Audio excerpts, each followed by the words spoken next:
Slots to either side. Shotgun, empty backfield except for Fitzpatrick, who takes the snap.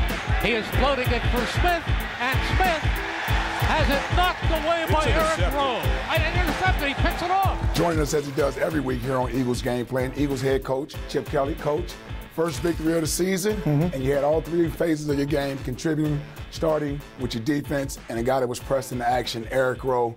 They wanted to test him early and often in this game when he came in. They did, and we got a lot of confidence in Eric. He continues to grow. He's playing against Devin Smith, who's a real speedster out of Ohio State, a high draft pick for them, and just does a great job. A lot of the mistakes that young DBs make is that when they're not in phase, where they haven't got them covered, is they start to look back for the ball, and as they look back for the ball, they lose the receiver. What Eric does a great job of is he's still running in phase, and all he's doing is he's looking at the receiver, and then when the receiver starts to look for the ball, then he'll turn his head back. He did a great job of squeezing the receiver into the boundary, so there wasn't a great margin of error in terms of where the ball is thrown.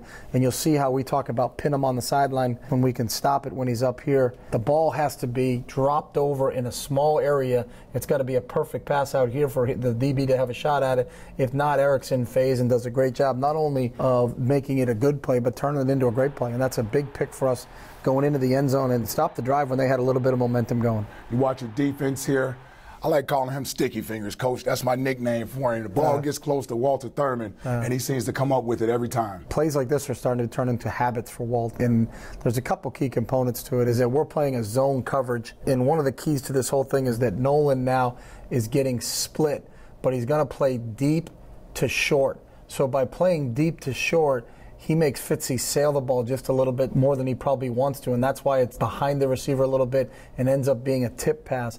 If Nolan just bites the cheese and comes down here, then this route's a little bit cleaner, and Fitzy's got a clean line to throw this football into, but he clouds the vision of the quarterback. The second thing that clouds the vision of the quarterback, and we can see it when we get from behind, is that we have a little twist stunt going on up front between Brandon Graham and Connor Barwin, which gets the quarterback to get off his launch point. We knew Fitzy's got really quick release and he gets the ball out, so what we had to do is kind of get him to move his feet. So as Connor comes up and in, now BG's going to come up and around. What happens to Fitzy is that he's going to get knocked off his point by Connor as he slides here.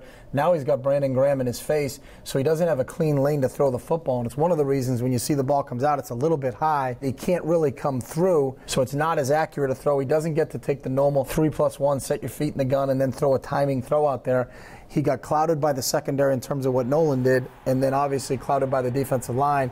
And then again, Waltz always seems to be around the ball and makes an opportune turnover for us because we had just turned it over offensively. To go back out in the field like that, we talk about the response after turnover is a huge play for us. So, a run game first couple of weeks, a little bit of a struggle. This past week, they seem to get everybody blocked up. You talked about technique and execution. Certainly seems on this running play with Matthews, your guys up front are doing a great job of using their technique and executing their blocking.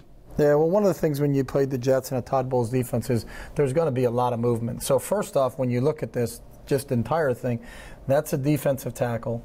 That's a defensive tackle. This is their inside linebacker. That's their inside linebacker. Here are their two defensive ends, and then that's a safety. So no one's lined up where they're supposed to line up, and what they're trying to do is expand here, bring this guy through, bring this guy through, expand here, and then loop the safety into here. What we try to do is wad up the middle when we're zoning this whole look across the front and then trying to get the ball run outside of it. We knew it was going to be a difficult game trying to run the ball inside the tackles. So we wanted to really try to get the ball outside, and what we do here is we do a great job of zoning this look up. He does a great job of securing the first level. What a common mistake here is to zone up and go block the extra defender in the box, but we would leave this guy clean. If we left this guy clean, this play never gets started. So we talk about getting the play started, getting us moving in the right direction. If the safety were to loop inside, then JP is going to come up and fit it off the free safety, and now he just becomes a foot race. We didn't want to leave a gap where this safety could get through. He can't come through when he tries to come in here, so Ryan's got to get his foot on the ground and try to put the ball in the C gap, and that's really what happens here. It's a great job by Jason Kelsey, great reach by Alan Barbary, and now the safety couldn't fit in here, and he's in a trail position. JP was just going to take whichever safety showed up first. If it was a strong safety, he'd stay here and we'd run off of him, or if it's the strong safety down in here, he'll let up to the free safety.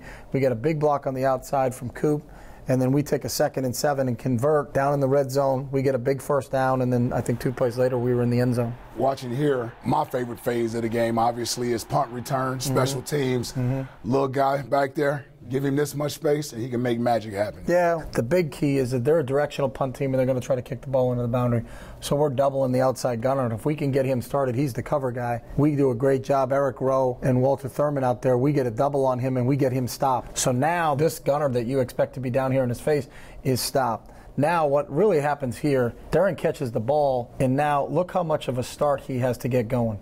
The great part about it after this, and really the key to this play, is how many really good decisions are made. If you just bring it back for a second, the first one is Brian Brayman, and you've seen this so many times, like, he's going to block that guy in the back. Yeah. We're going to return it for maybe a touchdown, but the ball's coming all the way back here. Yeah. So Brian does a great job of shielding, but then pulling off and being smart about it. Now Jerome Copeland right here, watch Cup. He's not in great position. He did a great job on the holdup, but now he's going to pull out of it. Now, the next thing, if we go back, E.J. Biggers was on this gunner. He loses the gunner, so he passes him off to Chris Maragos. Watch Maragos pick him up. And then E.J. turns, and we call go next level. He picks up here. Najee Good turns and goes next level. So now they're picking up blocks after this breaks. Darren's going to have to make someone miss.